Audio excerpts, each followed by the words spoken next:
There's a number of them, but there's one that always sticks out in my mind because after my market research career, I came into the office as a marketing assistant under Cal and had to learn how advertising worked then, and it was a very different world then, as I think everybody can appreciate. I mean, nowadays we have smartphones and digital marketing strategies, and back then what we had were classified ads.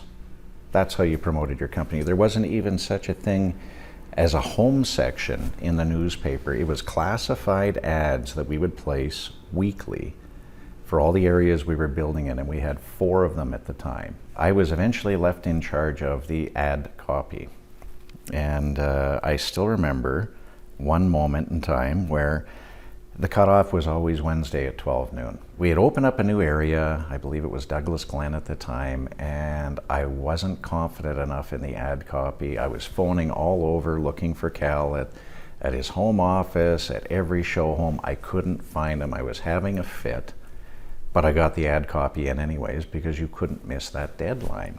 And I remember when he came into the office the next morning, I was mad. I was ticked right off. I'm like, I needed your help. I needed an answer. I couldn't get a hold of you. Well, eventually he calmed me down.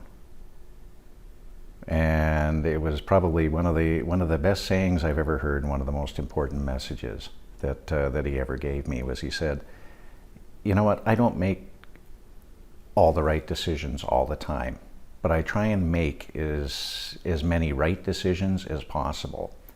And that's all you can do. If the ad copy was wrong, or not 100% this weekend, at least you made the decision, and that's what was important.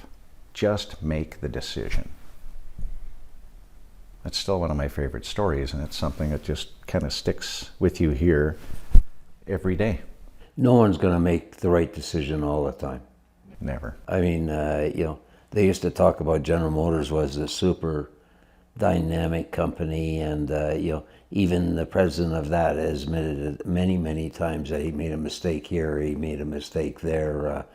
I think Ford would acknowledge that the Edsel wasn't the greatest thing they ever did. So everybody makes mistakes. I used to get that from Jimmy too, when I worked for Pattison. He's saying, just make more good decisions than bad. So what I passed on was something that was given to me, which in most cases, most good sayings are.